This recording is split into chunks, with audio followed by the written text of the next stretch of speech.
Okay, good morning, everyone. Thank you so much for joining us. My name is Caireen Goddard.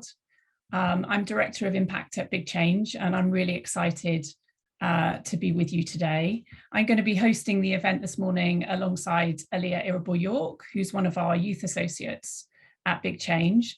I'll let her introduce herself shortly.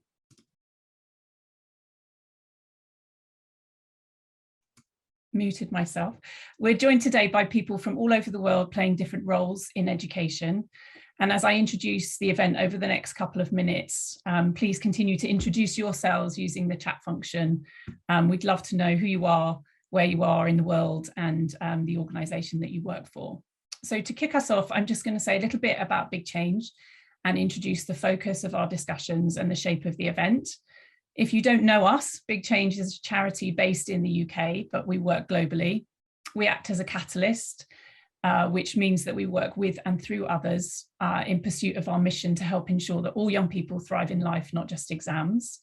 We find and back leaders and projects that show a new way is possible in how young people are supported. And we work with diverse allies to create insight and shared action that can help transform education systems. So in terms of the work on the new education story, which was published recently, it's really been in the making for a few years. And during that time, we've had the privilege of learning with an incredible group of people and organisations who are deeply committed to reimagining what education should be and do, and to really challenge old beliefs and assumptions.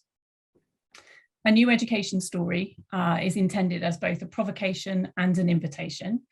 It brings together the insights and work of that diverse group to set out the why, what, and how of transformation at a time when education leaders, decision makers, and funders, the traditional power holders, are making decisions about how to restore learning and education. We want to say that it is not enough to simply go back to how things have always been, and that to truly prepare young people to thrive, the old ways just will not do. We need to set our sights on transformation, not reform, whereas reform focuses on incrementally improving systems that are no longer fit for purpose. Transformation creates and moves us towards a new purpose and vision for young people's learning and success. No matter what our role is in the system, our invitation is for us all to be bolder, braver, and more ambitious with and for young people. Before I hand over to Aliyah and our amazing speakers, I'll briefly introduce the three drivers that the research has identified. The drivers are interlinked, and by the way, you can access information about all of the drivers. I think Caitlin, our brilliant chat host, is going to put the links in the chat for you now.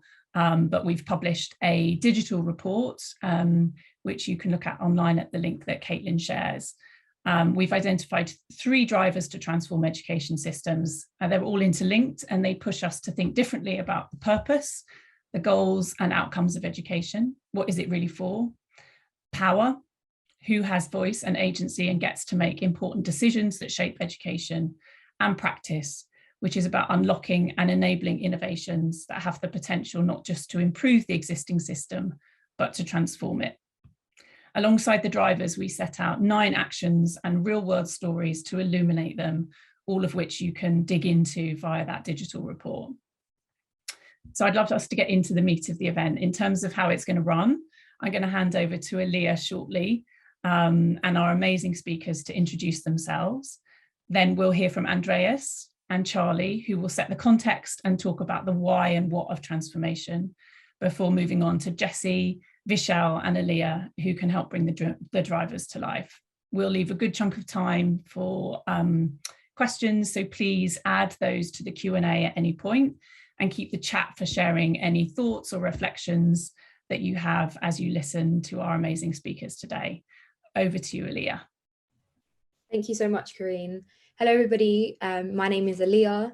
I'm a student, first and foremost. I'm studying education, policy and international development, so very relevant to our conversation today at the University of Cambridge.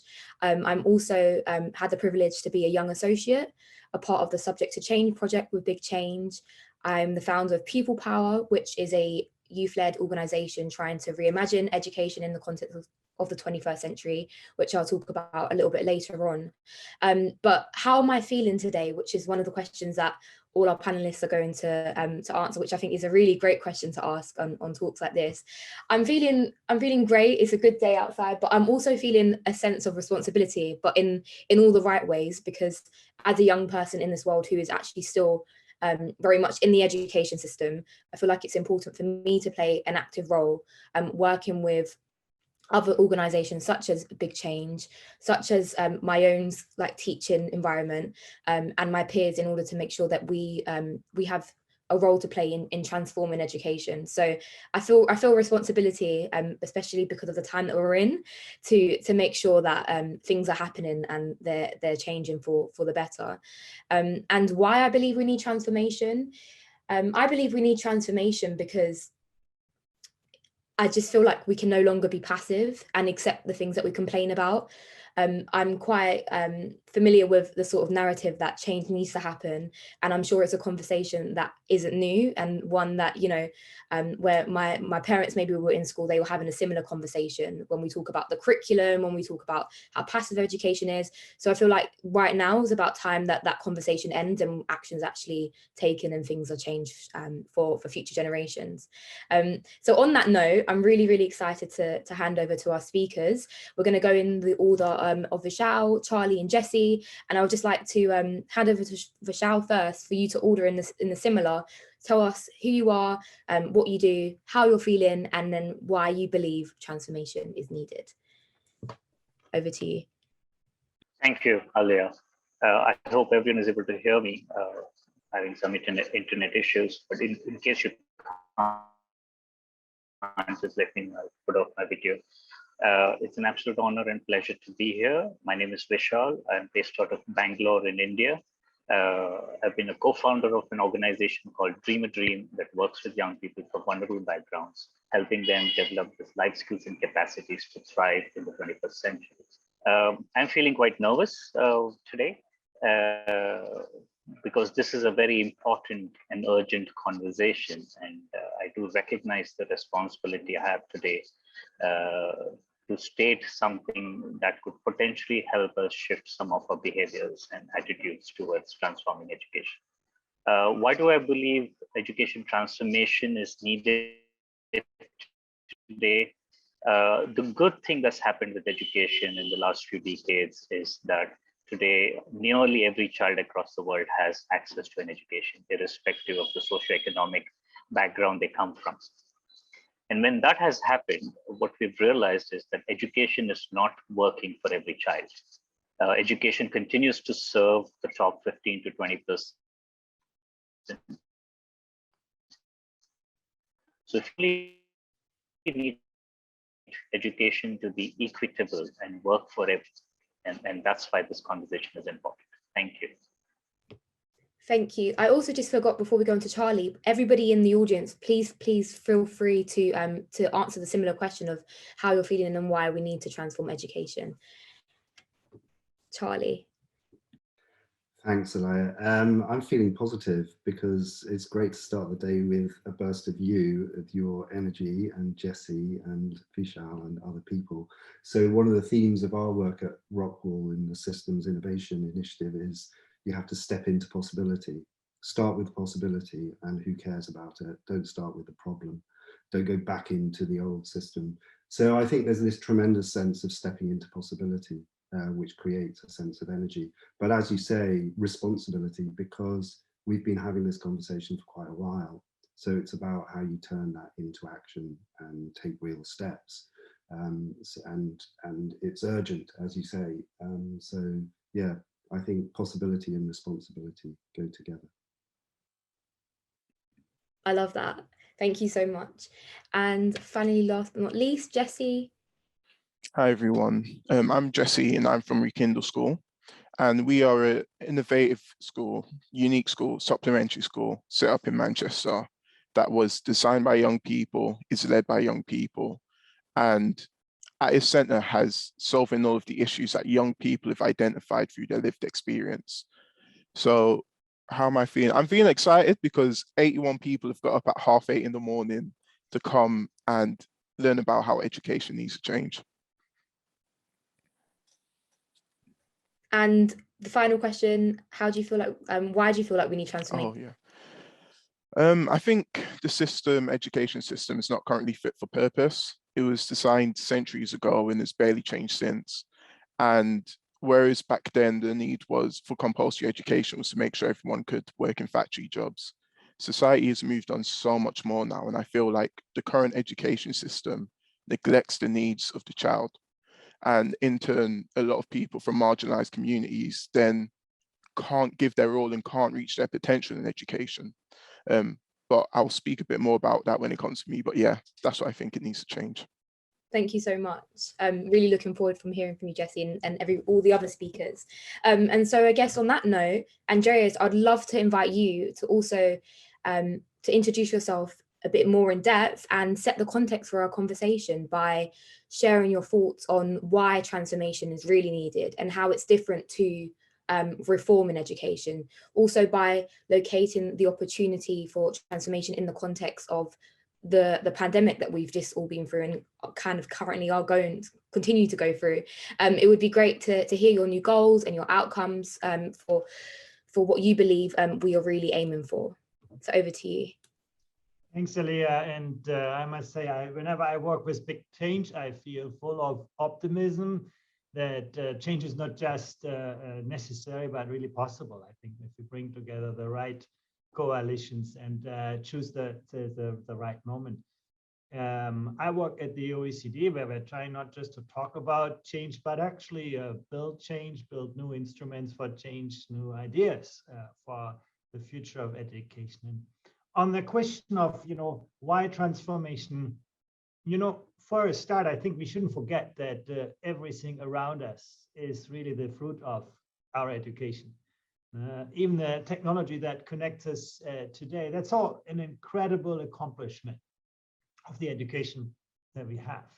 But it is also clear that this very same education has contributed to a range of fundamental disconnects in the world. The disconnect between the infinite growth imperative, the belief that we can always do more and better, and the very finite resources of our planet, the disconnect between the financial economy and the real economy, the disconnect between the haves and the have-nots, between our notion of a gross domestic product and the sense of well-being of people, the disconnect between the institutional leadership that we pursue and the voicelessness of so many people, the disconnect between what is technologically possible and the real social needs of people. And in one way, you can say that the Sustainable Development Goals provide that missing piece in the globalization puzzle, the kind of glue that could connect those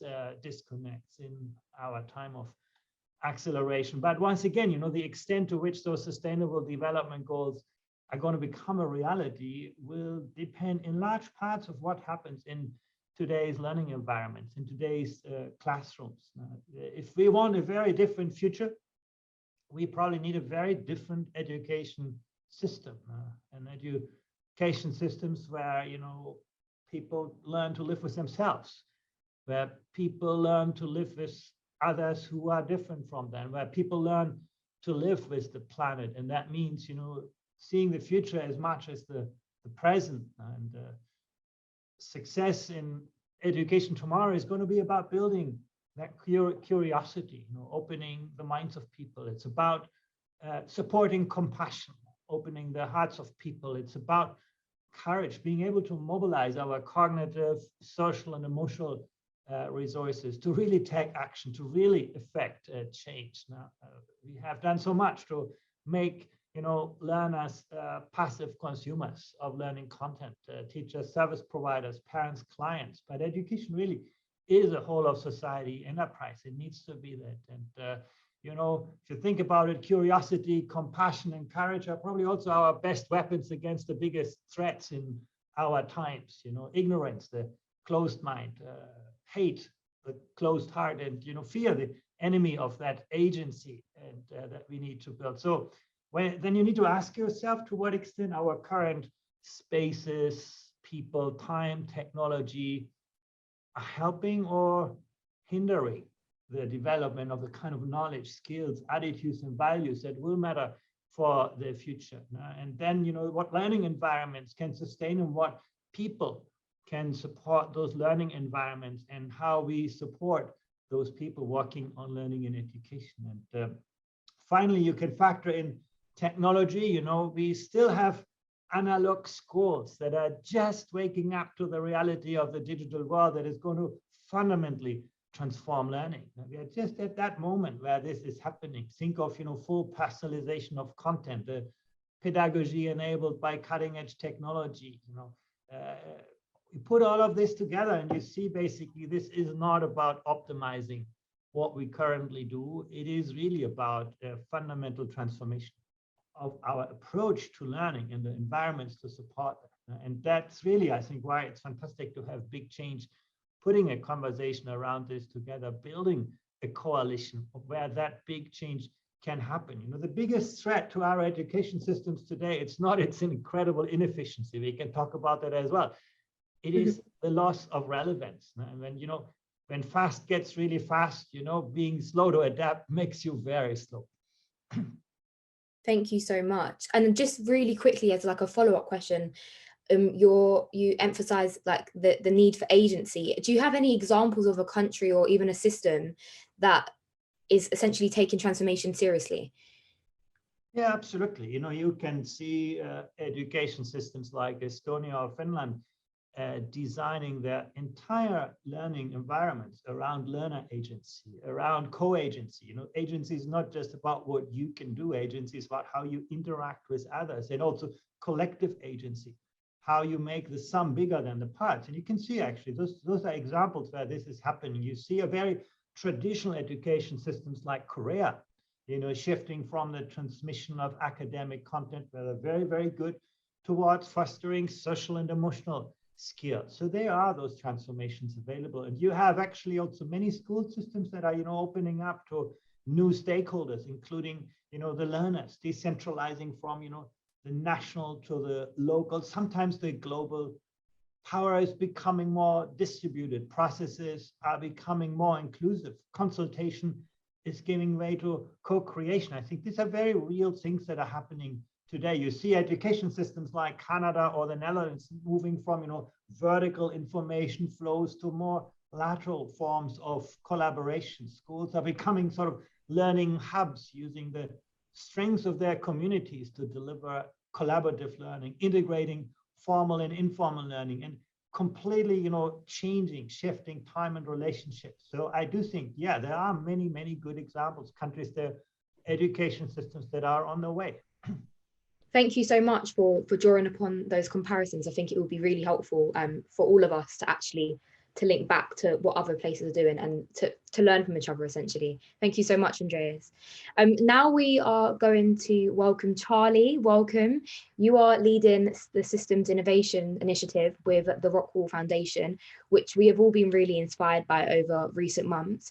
It feels like there's a lot of alignment between our thinking, but it would also be great to hear your reflections on the drivers of purpose, power, and practice. So we want to know what resonates or perhaps what doesn't.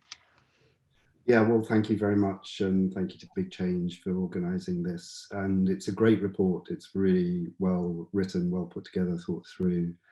Thank you also actually to Andreas, who over probably 10 years or more now has been sponsoring quite a lot of discussion about transformation in education, and doing that from the base at the OECD with so much influence has been really important, I know, to many people around the world. So our framework at the ROCKWOOL Foundation has 4 drivers, we think, really important keys to unlocking systems change. And they're very similar to your 3, and they are power, purpose, resources, and relationships. But when we looked at it time and time again, we thought that fundamental change required change to power and purpose. So who has the power to set the purpose, and how does purpose invest power? So that combination is really critical. And so power in systems, I think 2 things about education systems. Power is like an egg in a cake. So it's there, but it's very difficult to spot because it's threaded through the cake. And so power in education systems is both hard power, curriculum, exams, inspection, league tables, but it's also soft power of assumptions and values and mindsets about what education should be for. And the really amazing thing about education systems is that they should, as Andreas said, really be about power. They should be about people becoming powerful, able to bring about change, able to act, and actually they're disempowering. There's an enormous sense of powerlessness particularly amongst students, but I also think amongst teachers who feel trapped in systems that they're there to serve and which kind of contain their energy and ambition. So in order to change that, you need the powerless in some way to create a coalition with elements of the powerful. So we think change always involves what we call insider-outsiders, people inside the system who can see the case for it changing and can connect with what's outside it. So Andreas is the world's leading insider-outsider, in my view, in education. But there are lots of others who are inside systems but see the need for change. And that needs to then connect with the ability to rethink purpose. And really schools, education should be a process of discovering purpose for young people, of seeing what matters, what they stand for, how they want to organize their knowledge and their activity around that. And so schools should be reimagined not as delivery systems, as Andrea says, but as purpose-seeking places where you can discover what your purpose is, how you can commit to it. And that means they've got to be places where you can excavate a bit to unpick assumptions, and you can experiment and you can imagine and you reflect on all of that. And in that sense, you develop your purpose, not because you're looking inside yourself, but because you're sort of discovering it. So the trouble is education systems are now sort of deterministic systems. They're setting a goal and determining a good way to achieve the goal. They need to become purpose-seeking systems in which actually the point is to find new, better, bigger purposes. And that combination, if you had powerful learners discovering purpose and organizing knowledge and learning around that purpose, then you'd have an immensely more powerful system of the kind Andreas is describing, which is then capable of addressing these huge systemic challenges that we face. And just I think it's quite a challenging question on that note. I guess there's no denying that the business of transformation is a complex one. But would you argue that it's harder to sort of achieve transformation in education than other systems? And if so, yeah, just quickly, why? I think education has been enormously entrenched and difficult to budge for all sorts of reasons. I think two really stand out for me. One is that I think there's a cartel of fear in education, fear of change, fear of sort of letting people down, fear of dropping down the league table. So there's a sort of cartel of anxiety. But there's also education has an enormous absorptive capacity to take new things and turn them into the same old thing. So time and time again, you get new initiatives, new ideas, new approaches, and actually you end up with the same sort of classrooms, the same sort of exams and the same sort of system. But I think what Andreas was saying earlier, I think is also true. I think, you know, there is now a wider array of people asking for change, from employers, from students, from community leaders, from young people becoming more activist. And I think there are also more models for change, both inside and outside education. So actually the sort of cracks in the system are starting to appear. It's starting to lose its coherence. The friction, the stresses and strains within education are building up. And when you combine sort of systemic crisis and challenge with systemic opportunity to do things in entirely new ways, which create, you know, new ways to learn, new ways to accredit, new ways to assess, new ways to act, then that starts to come together in alternative systems, not just alternative products and services. And that, I think, is what we're starting to see, but it's hard work. Most definitely. I've really enjoyed listening to both your perspectives, so thank you so much. And I'd love to hear what resonates with everybody in the audience. So don't forget to comment or even tweet about it, or use social media to make the conversation continue beyond your laptop screens. Over to you, Caireen, to talk about the how. Thank you so much, Aliyah. Fantastic job. And thank you so much to Andreas and Charlie for setting that context and kicking us off.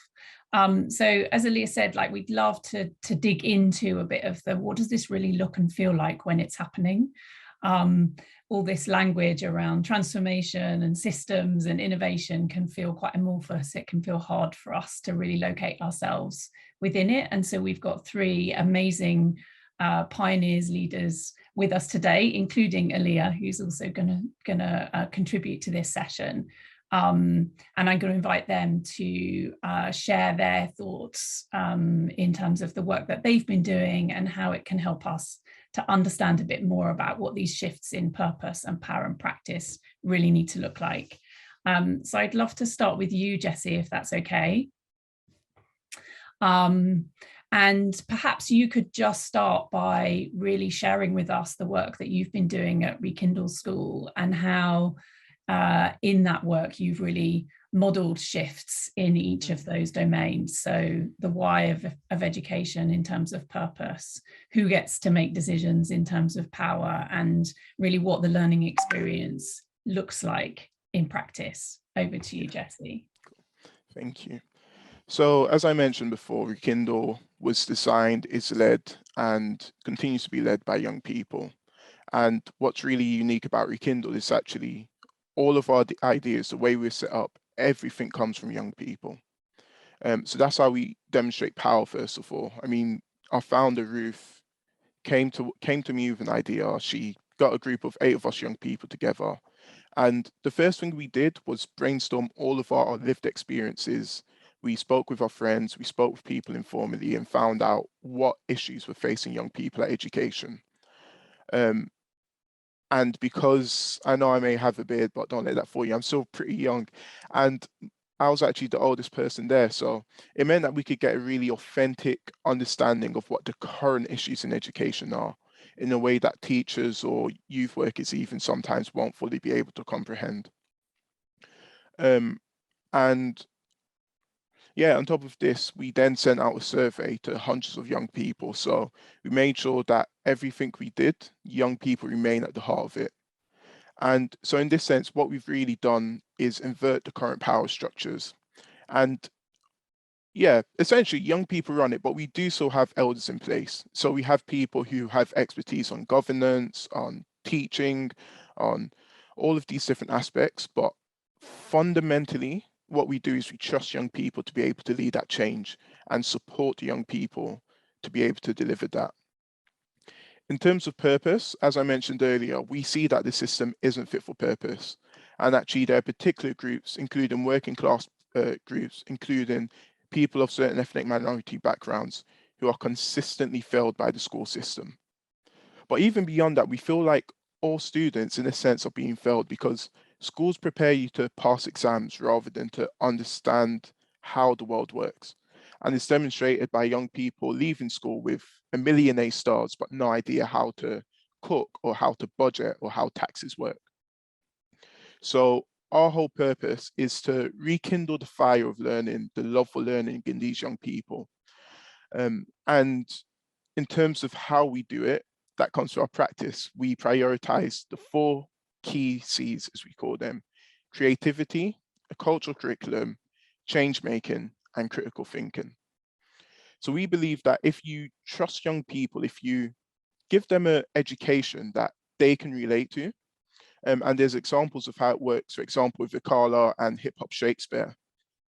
Young people, the same young people who are failing in schools, if you just allow them to relate to their education, as Andreas was talking about, suddenly you see that light start to flicker, you see them start to switch on more. And so that's what our curriculum is designed to do. We'll have things like a cultural curriculum that also teaches them about Black history, that teaches them about all just different aspects of who they are. And yeah, the last thing I'll say is that, well, 2 things. First of all, we appreciate young people and we understand that when a young person comes into school, a lot of them have had to deal with all sorts of things at home that many adults would struggle to deal with. And sometimes when a young child has made that effort, for example, if they don't have any food to eat in the morning, and they still make the effort to go to school and they're still trying to learn and they're being shouted at for their tie being a bit too short, these sort of things can just really demotivate a young person. So we really put the needs of the child holistically at the center of our provision. And for example, when we did our research, we found that a lot of young people struggled with hunger, which affected concentration. And so we have a free hot nutritious meal every single night for our students. But yeah, so I'll just finish with this. We believe that if you treat young people with trust, love, and respect, they will reciprocate those things, and you'll be able to unlock that level of learning, even in students that often class is difficult to reach. Thank you so much, Jesse. I think we've all got so much to learn from the work that you've been doing, really paving the way for some of this transformation through the work at Rekindle. And I suppose one of the challenges that we think a lot about at Big Change is this piece about how you move from examples like Rekindle being more than just sort of beautiful exceptions to the norm, and how we can enable the rest of the mainstream as it currently is to really learn from and apply some of the insights from your work. And so I just wonder whether you might just give us any ideas or thoughts about how that could be achieved, and what are some of the things that you think are completely applicable to the way that regular school and education is happening right now, that could really start to pave the way for transformation more broadly. Yeah, I think it comes down largely to taking a risk. So the government, for example, I know someone posted a question about how do we get widespread political support. Oftentimes the government's going to be reluctant to make such wide system reform without seeing examples of how it works in practice. And when we came up with our idea, Big Change were one of the few funders who actually said, okay, we'll take a risk and support these young people. But there are many times where we got rejected, and there was one funding bid that we actually wrote where we had our pictures and our ages written on the application. And we were rejected because we were told that the fund doesn't support direct beneficiary costs. So essentially, they were incapable of conceiving of young people being the leaders of this organization, and thought we were asking for money for ourselves. And I think that's the real issue. I think it comes down to funders trusting young people, and then allowing young people to open up organizations such as Rekindle. And yeah, essentially, although there is a place for academics and think tanks and policymakers, we 100% agree. We believe that having that example and having young people at the heart is what will ultimately allow the education system to reform in a way that benefits the people who use it. And yeah, so we're also governed by the principle of it takes a village to raise a child, which is an old African proverb. And we know that we can't do it by ourselves. And I think it does take everyone. We get buy-in from the community, which allows this to happen. And essentially what it takes is all of these different groups that are here today, all the people on the call, coming together and just putting young people at the heart of everything. And then you get organizations such as Rekindle, such as Aliyah's, that actually allow young people to drive the conversation forward. Fantastic, thank you so much. And I just want to acknowledge, because I know this is something that Vishal hopefully will pick up with you probably in the Q&A session, but you spoke so powerfully about when we were talking last week, this challenge, I suppose, which I think, Jesse, you're laying out for all of us, which is to say that shifts in power require people who currently have power to give some of it away, and to create the conditions in which young people and others can step into their own power and fulfill their potential. And surely that's the purpose of education, if there is one that we can all agree on. But the challenge is not just in saying that, it's in doing that, and the degree to which that really requires all of us to shift the way that we think currently about the potential of young people, because saying it is one thing and doing it is another, and it requires kind of individual change in all of us to be able to do that. Thank you so much, Jessie. We'll come back to you again shortly when we get into the Q&A. I'd love to bring you in, Vishal. And I will let you know, Vishal, I will butt in and say if your connection is not brilliant so that you can switch your video off. But we're delighted to have you join us from India. And I would love to hear some thoughts from you, Vishal, in terms of your work on with Dream a Dream, which is really thinking about, like, I know you've talked about the opportunities for transformation that have really been created in response to the pandemic in India, but also how you've been crafting a new purpose for education in your context with different stakeholders and how that is manifesting in your work. Yeah. Thank you, Caireen. There's so much that I want to also respond to from what I've heard from the previous speakers. So I'll try to combine bits of it. At the start of it, I think it's about just listening to young people. And as we started listening to young people in our context, all the young people were saying that the current education system is not working for them.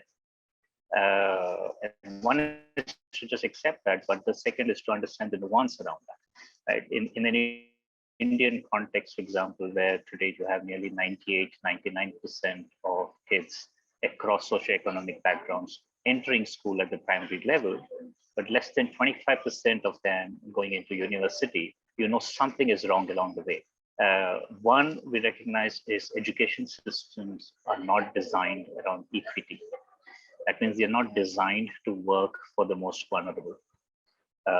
Kids who come from different ethnicities, different socioeconomic backgrounds, different caste, different race, different gender. Education is designed as a linear system. When we say kids are failing, we have to recognize kids are not failing. We are failing them. We are not being able to adapt our education systems to the needs of every child.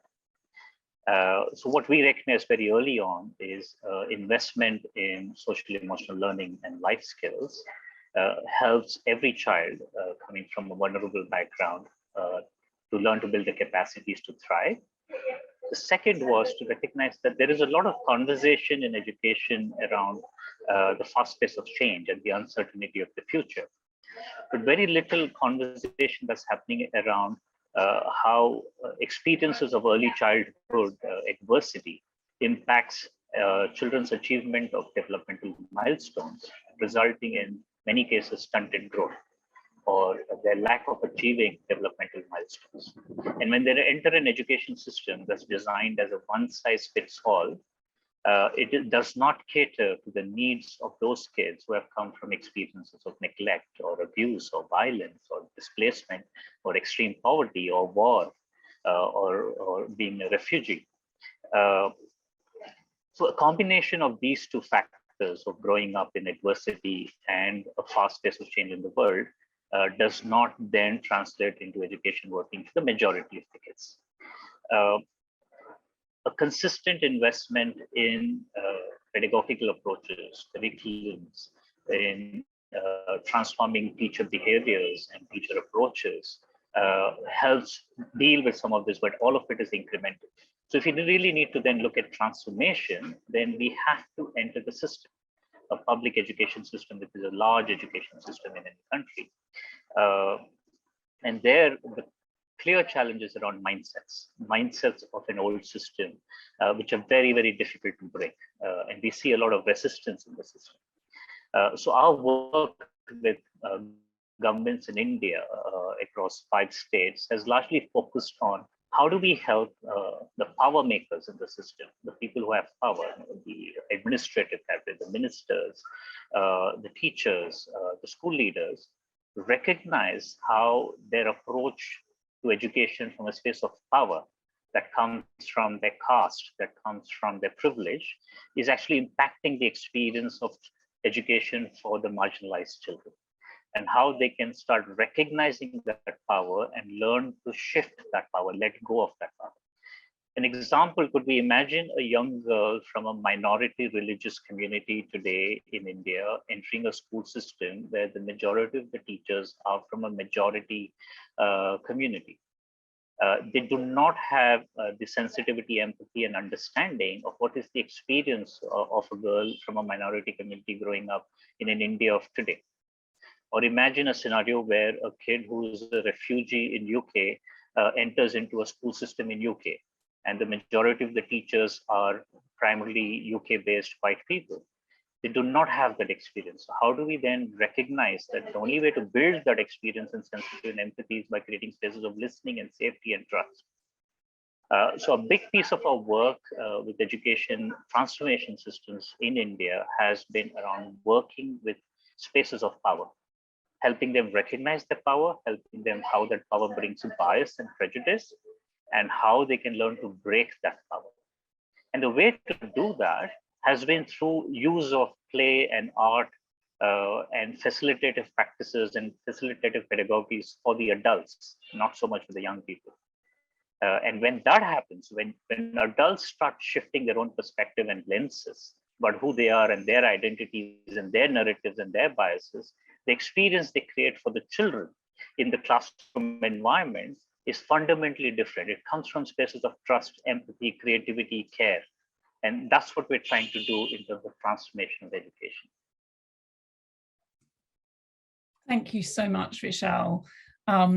It's amazing to me to think about the scale at which you need to work in India. Like we struggle to think about how we can transform education and learning in a context like the UK, and the work that you're doing and the scale at which you're making change in India is so inspiring. And I remember you talking to me previously about that piece of, changing individual behavior is the best way to achieve scale, because if you can shape that behavior and that mindset shift, then those people in the system will take that with them wherever they go, which I think is a really powerful way to be thinking about scale from an individual perspective. I wonder, there are some really tangible examples that you've manifested by working with governments in India, both in terms of the happiness curriculum that you've been part of sort of instituting, and also the entrepreneurship mindset curriculum. And they've become really system-wide examples that are demonstrating a new purpose for education, which goes beyond thinking about the more traditional academic outcomes. And so I wonder if you can share a bit about what those curricula are and how they've been introduced in your context. Sure, Caireen. So the happiness curriculum came about 4 years back in a partnership with the Delhi government, in addition to some other non-profits that we worked in partnership with. The mandate that the government gave us was that we want to shift the purpose of education from academic excellence towards well-being of children. And we want to create spaces within the school system where children are feeling safe, children are feeling engaged within the classroom environment, and they want to come into the school system. Because what had happened was that schools had become spaces of fear and disengagement for children. So the happiness curriculum really came about from that space. It's a curriculum that's designed as a daily class, preferably at the beginning of the school day. So 6 days a week, the first class in about 1,024 government schools in Delhi is a happiness class, which includes mindfulness practices, play-based experiential activities, and storytelling as a medium to shift the relationship of the child with the school and the teacher from that of fear to joy and engagement, and for children to learn to invest in their own well-being through some of these practices. The curriculum has been running for 4 years, even through the pandemic, through use of technology, where we have taken this curriculum to home environments. And it reaches to about 800,000 kids from kindergarten to grade 8 in Delhi alone. The success of the curriculum has also led to 3 other states introducing the happiness curriculum or different forms of a well-being curriculum, today reaching out to nearly 3 million children. What has happened is that, one, it has changed the relationship of the child with the school system. Children want to come into the school system. It has helped children build practices to help them build some sense of mindfulness practices, stability, attention, concentration within learning environments. And again, what's remarkable is that now teachers are not necessarily the same teachers who are doing sciences and languages and English are the ones who are also delivering the happiness curriculum. It's a very intuitive curriculum, so it doesn't require high levels of training, because it'd be impossible to train 35,000 teachers in the school system. So the teachers are not just using practices like this in the happiness class. They're taking that sense of joy and engagement and these pedagogical practices through the school day into other classes also. So it's really changed the way they're looking at their role as facilitators of learning now. And at a systemic level, what has fundamentally shifted is a school calendar, which was sacrosanct for many decades, where you couldn't introduce anything new within the school system. Now it has created a sense of possibility where that, okay, we can take away something and introduce something that is radically different and new and relevant for today, in today's context. So teachers, based on this, have now started introducing new ideas of what more we can introduce that children need in today's context that will be useful for children. The entrepreneurship mindset curriculum, something that we were not involved with, a whole group of other nonprofits involved with, but again, it was an innovation by the Delhi government for kids from grade 9 to 12, which is around how do we move the conversation from children graduating out of school being job seekers to becoming job creators. And in order to do that, how do they move their mindsets from I need to find a job to support myself and my family to I need to create jobs to support my larger community. And a big shift in this has also been that in addition to building their life skills and capacities for being entrepreneurs at a young age, the government also gives them about 2,000 Indian rupees, which is about 20 pounds of seed capital to try out these new ideas. And recently these were presented as a Shark Tank kind of format on television, and we had some amazing ideas coming from students, entrepreneurial ideas where they were actually learning to also make successful ideas, but more around the mindset of entrepreneurship. So it didn't matter even if the idea fails. And this entrepreneurship mindset curriculum is reaching out about 300,000 students in Delhi government schools and is now slowly getting introduced in other states too.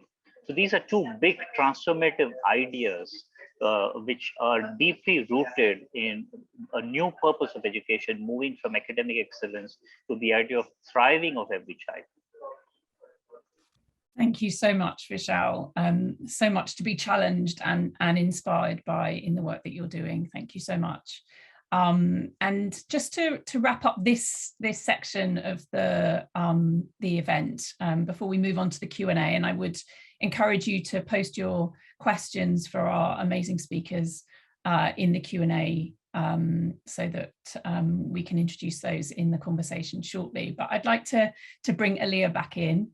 Because Aliyah, we've been working with you over the past year or so, have been kind of deeply inspired by you as a human being and the work that you're doing. And thank you so much for stepping in and supporting this event today alongside me. I'd love to invite you to speak to the kinds of shifts in purpose that you really think is needed, and what you hear from other young people through your work that they believe is needed. And what kinds, like who needs to be involved in conversations about shaping a new purpose. And I suppose also thinking about what really are the opportunities for shifting power. What do you see the possibilities for that in concrete terms? Again, like really interesting like points to jump off from. I think starting first of all, my perspective will come largely from my experience with leading people power. So people power, which I'm so inspired by, very similar to Jesse's work with Rekindle, was set up by myself with the fundamental aim to be solely youth-led. And it seems at the time like really like, I guess it was like a massive risk because of the fact that young people are often in the system seen as less powerful with the less resources and the less like the least experience. But in fact, flipping that on its head, we are those that actually can be seen as more powerful because we have the most experience in the system. And so I think our role is to reimagine education in the context of 21st century, in context of the experiences that we have had, like over a decade of, you know, from my position of leaving school, you know, starting in reception and finishing in year 13 and then going on to university. That's a lot of experience. And so at Pupil Power, we're reimagining education in the 21st century while centering youth voices, but most importantly, modeling a sort of like collaborative and co-working approach to transformation. And what does that look like? It essentially looks like working with the NEU, working with our teachers in the classroom, inviting an invitation to collaborate with the Open University or King's College London with one of our reports on young people. And one of our proud collaborations is with the ED Foundation, who are work a lot in policy. And so it's really important for us as young people to sort of make the connection with our experiences and those that have the expertise to actually implement and facilitate policy and tangible change. So I think there's something really powerful there, and there is definitely an appetite for that, where we see an appetite from other organizations wanting to hear young people's voices, and we just happen to sort of facilitate that space where young people are talking about their experiences in a really sort of constructive and productive way, not complaining, but using our frustrations in a way to channel real tangible changes, because that's ultimately what we want. And on your sort of point around I guess shifting power, I think over the last decade there has been a drive, thankfully, from the government and other actors to sort of bring decision making closer to the people who are actually being affected by the system. There's been a sort of shift from doing towards doing with, which I'm really thankful for. And in fact, I think the fear that a lot of people have been talking about, this fear that the adults can have for young people to be involved in decision making, is sort of diluting a little bit. And I think the assumption that young people lack the expertise or they lack the cognitive abilities to create change or be a part of creating change is slowly fading away, which I think is something to be really optimistic about.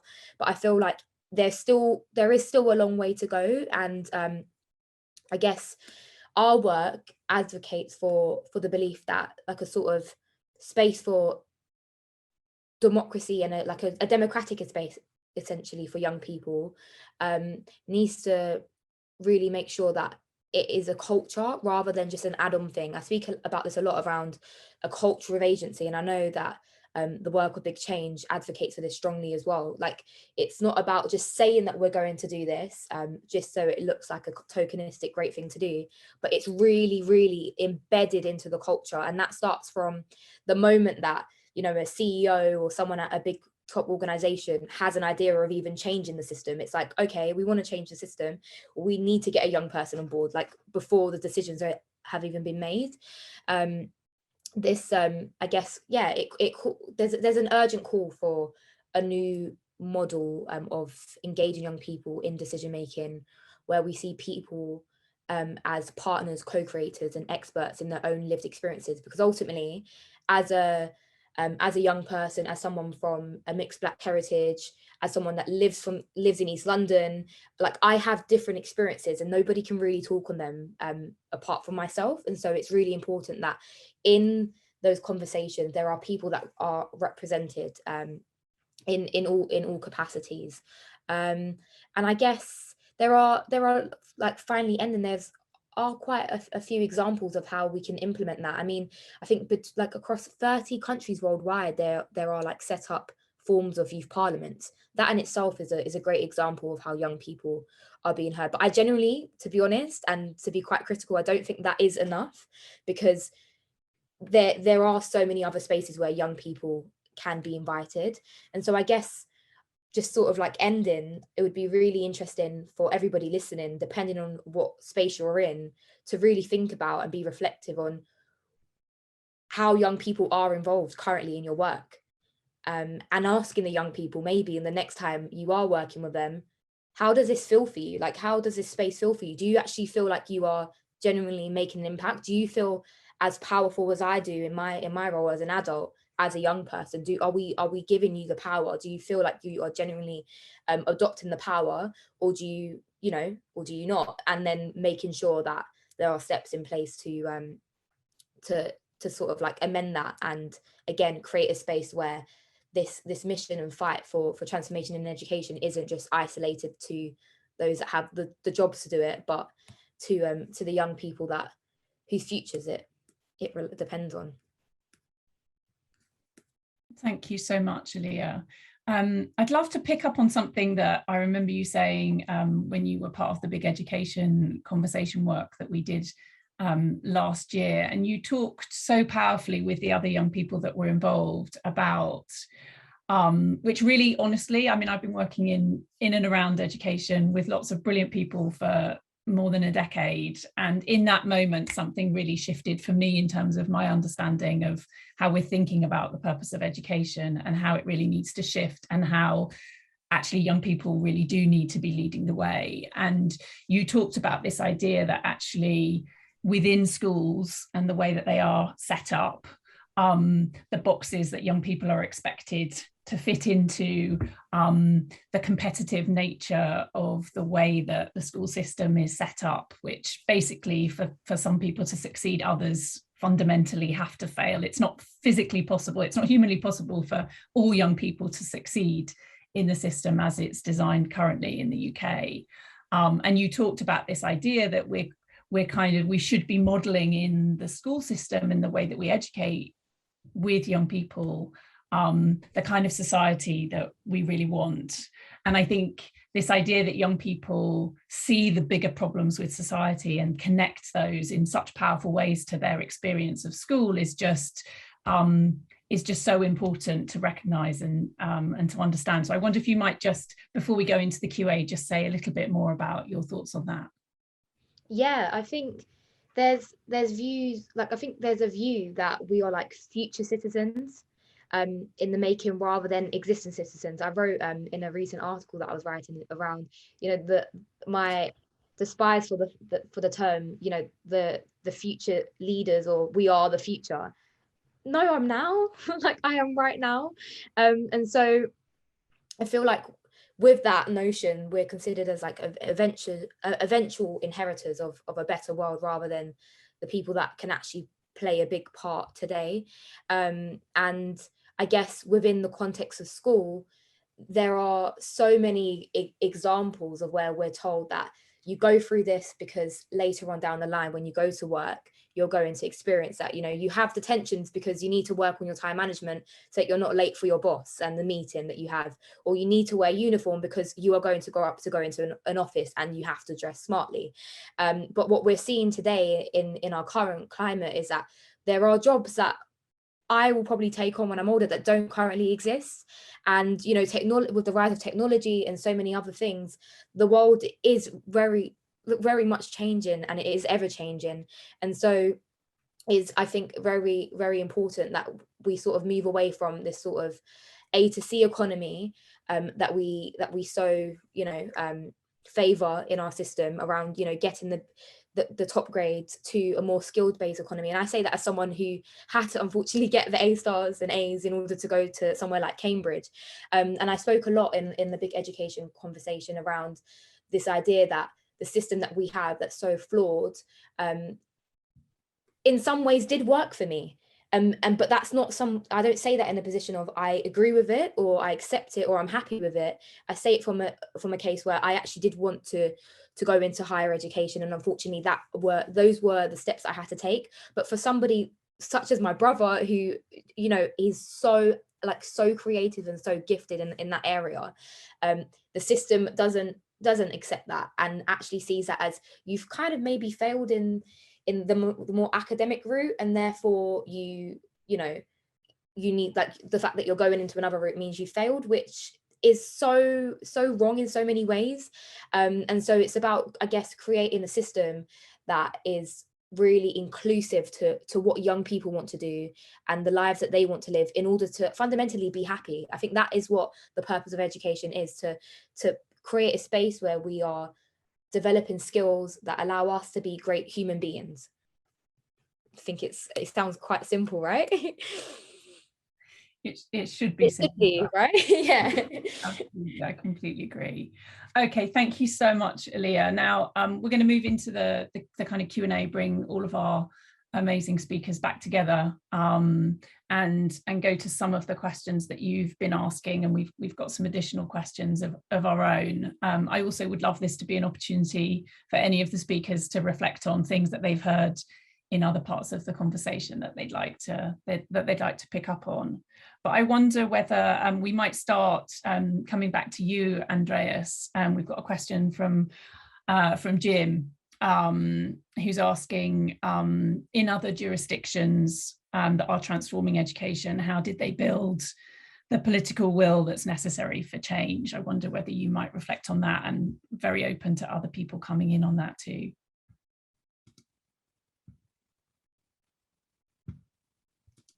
Yeah, obviously that is one of always the major challenge, how you build that kind of political consensus and will. But maybe sometimes we make too much out of this. You know, I mean, politics lives from dissent, and I think there will always be multiple perspectives. What I believe is far more important is to build a strong foundation and consensus among those in the profession. You know, I think the more ownership of professional practice there is among those who do that work, the less it becomes an issue whether there is, you know, political consensus. You know, I was educated as a scientist, and it would never come to my dreams that, you know, there would be politicians telling me what to think and what to do and how to build that science. Actually, science own their professional practice. They advance their own ideas, they share their ideas, they have a very strong profession, and the best that politics can do is to sort of provide an environment for that to flourish. So I would not worry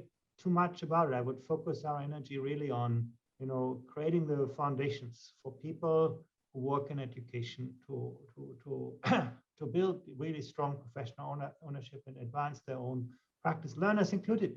You know, I really think this is about a whole of society enterprise, and you know, it's someone said before, well, we have many good examples. I mean, Jesse presented one, and it's about scaling good examples. Unfortunately, I don't think, you know, that is a promising path. You know, good examples rarely scale. What scales is always culture. And, you know, culture is actually, you know, so our effort needs to be about, you know, from making good examples, good practice, and good practice becoming culture and habits of people. And then, you know, change will eventually happen from this. And the last part, I think we always have to be aware of that change is always hard for humans. You know, this is something where we are born to keep the world in balance. And it's very hard for us to live in an imbalanced world. And in that sense, I think we have to anticipate those kinds of difficulties. You know, we as parents are sometimes more part of the problem and part of the solution. We get very anxious when our children no longer learn what was very important for us, or when they start to learn things that we no longer understand. Of course, for teachers, it's much easier to teach how they were, you know, taught than how they were taught to teach, you know, the kind of modern kind of pedagogy that they need to build. And as a politician, what is very clear, you can easily lose an election over education when something small goes wrong, and you hardly win in politics with education, because it just takes a lot of time to translate good ideas into better outcomes. So I think these are all very natural dynamics, and I think the only way to address them really is to build very strong foundations for this among the people at the front line. And then, you know, I think we worry less about all the politics. I think Vishal said that really well. It's about, you know, making people aware of the power, and not just, you know, making people at the top of the system aware of the power they have and use it properly, but actually making people at the front line, the learners, the educators, aware of the power they actually do have in the system. You know, one of the most surprising findings in our data is always that, you know, teachers in schools actually do use a lot of the discretion they actually have.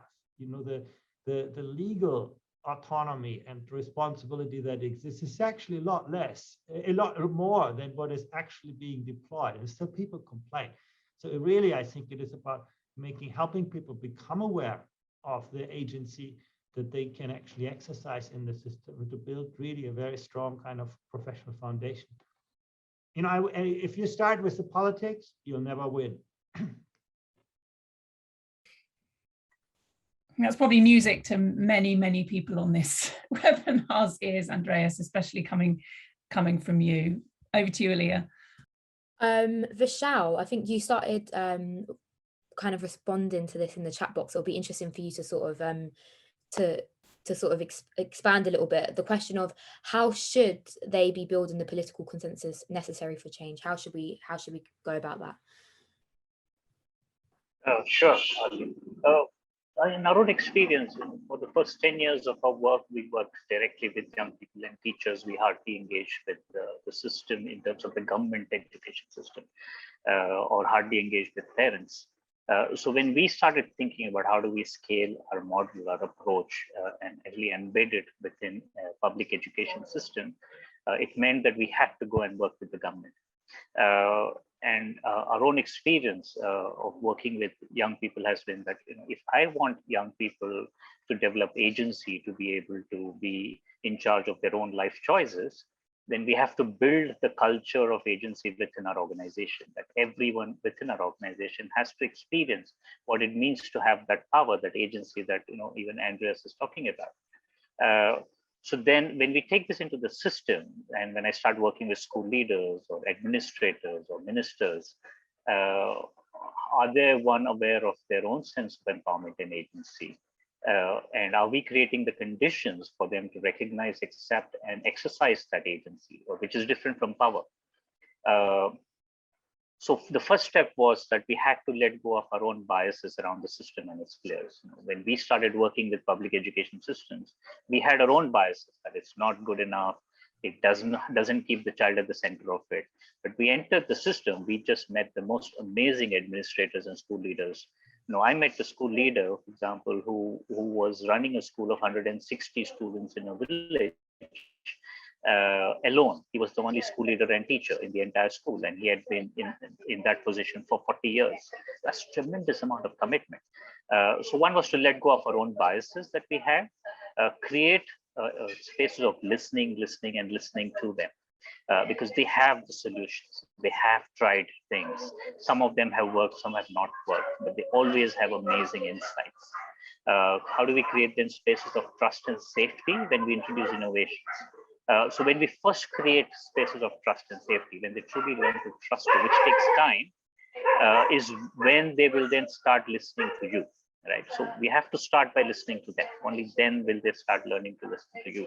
So then when you introduce innovations, they're more open to those ideas, and always responding from a space of authenticity. Right? The minute we come in, like Andreas said, from a very political lens, they feel manipulated. But when we come in from a space of authenticity, that we're here to work together to solve these challenges that you're having, this always creates an equal partnership. It is an equal partnership, not a power partnership. Lastly, I would like to say that, you know, it takes patience. We all in education transformation conversations want transformation to happen in 3 years, 5 years. But transformation takes time. For that, we need to have a vision of a society 30 years down the line.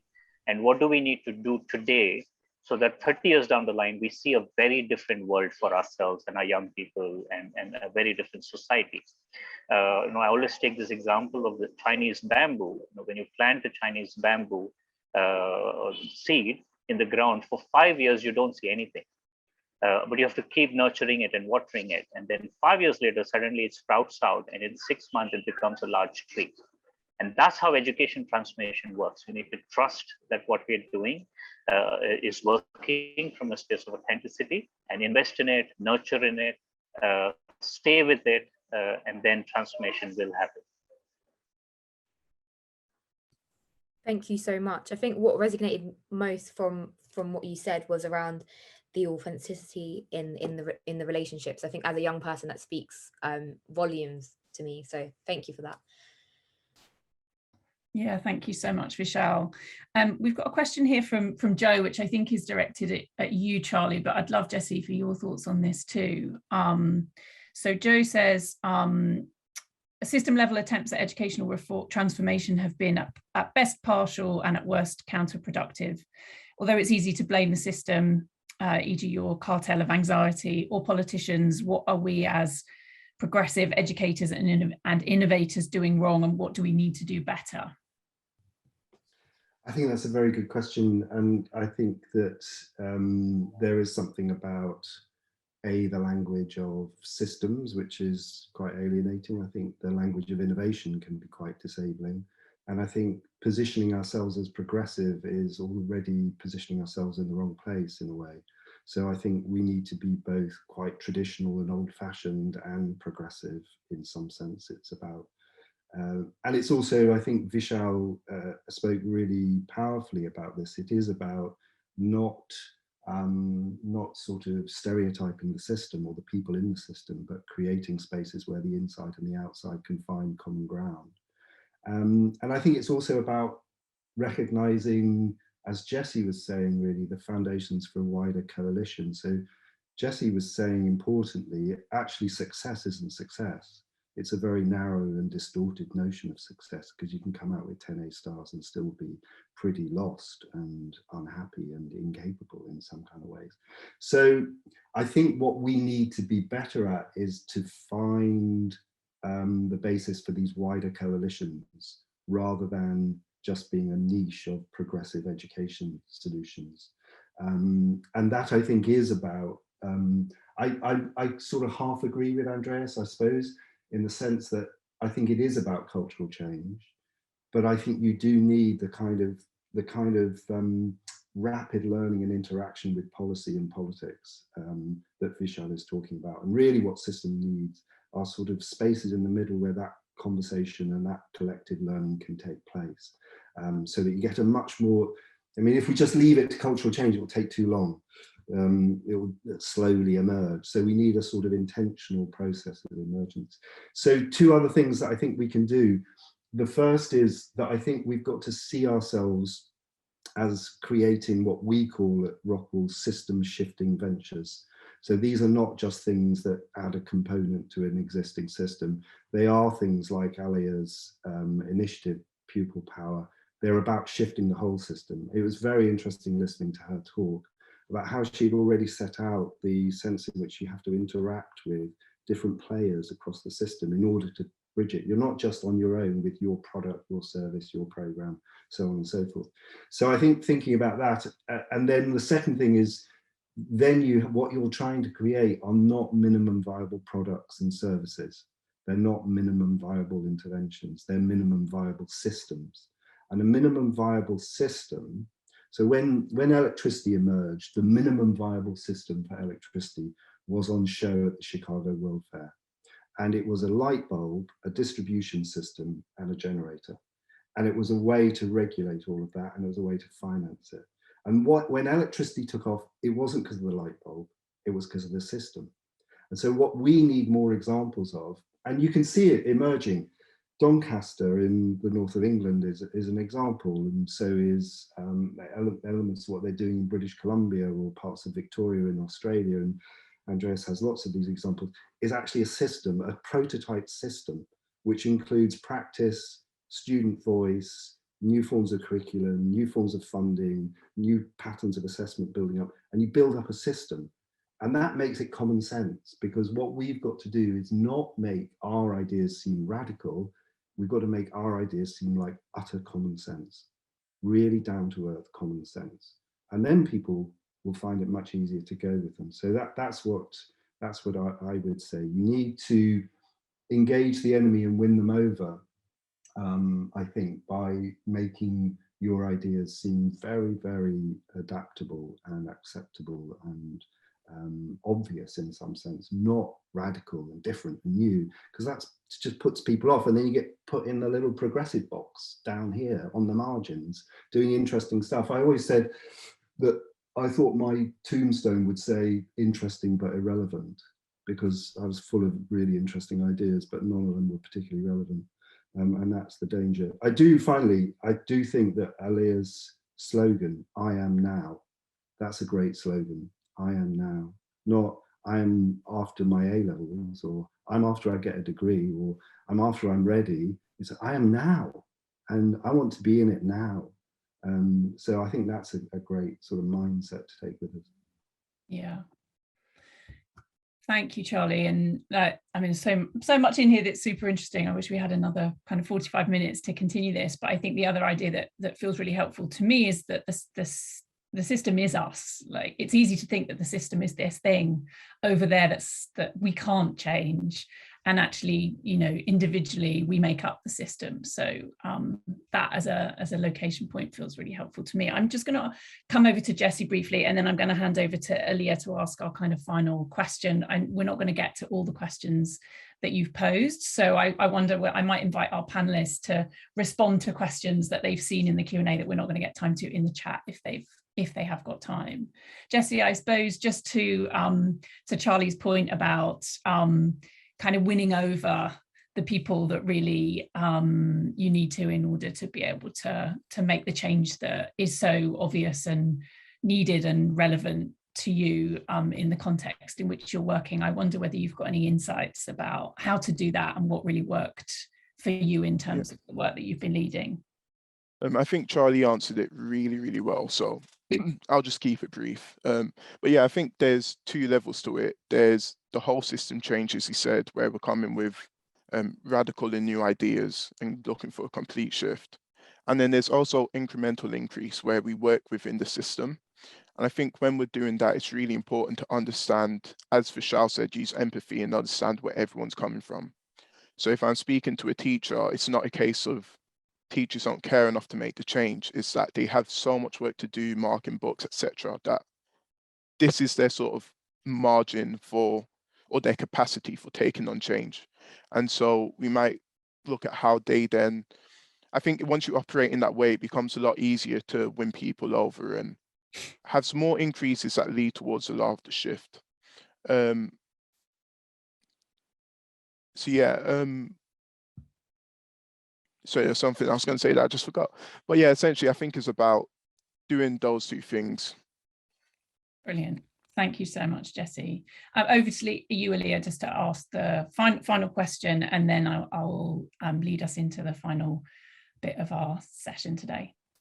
Amazing, thank you. I guess, yeah, the final question is from everyone's perspective, from your perspective, what's the difference about this moment in time that we're in, and other times around like how we can actually bridge between schools and the wider, I guess, system of transformation. So I guess my question really is how can we take full advantage in this moment in time to accelerate change? What's different unlike other times? Everyone's faces look. Should we start with Charlie? Yeah, I think what's different about this time is that the voices of frustration with education are growing, and they're coming from many different places. It's not just isolated voices. So I think there is this sense of systemic misfit, systemic frustration, systemic strain. And secondly, that there are more plausible, workable, available alternatives emerging. And they're coming from different sources. They're coming from people outside education, from technology, from people inside education trying to do new things. And that creates at least the possibility of systemic opportunity to change things. But as Matthew Horn in the chat is saying, actually you do need to engage with these structures, the cartel of fear that keeps the current system, the status quo, locked in. And those need to start breaking up. And that is, I'm afraid, going to go back to a mixture of cultural change, governance, politics, to create those spaces where different, better systems can emerge. But I remain optimistic that that's possible. It's a hard slog, but I remain optimistic that we will eventually see that. Thank you so much. Who would like to go next? Should we go to Vishal? Sure. For me, it's actually because young people are saying it. Young people are embracing this change, this new world, much better than us adults. So either we walk with young people and let them lead the way for us and show us the way, or we step out of the way. We have created a lot of challenges that our world faces today as adults in the choices and decisions we have made in the last few decades. Let's give young people a chance to shape our world. That's why this transformation is needed today. I love that. Let's give young people a chance to shape the world. Thank you so much. Andreas? Yeah, actually, I very much agree with Charlie here. The way he framed that, relationship between power and purpose, I think, is really where I think our moment is different. I do think this is the very first time in which we live in where humans are challenged in their very being. In the past, technology replicated your hands, but you were still sort of, today, I think, artificial intelligence pushes us to think much harder what makes us human. The kind of things that are easy to teach and test, they have become easy to digitize, to automate. We know how to educate, second-class robots, people who are very good at repeating what we told them. But again, what makes us human in this time? I think that moment has never been there before. We need to answer that question.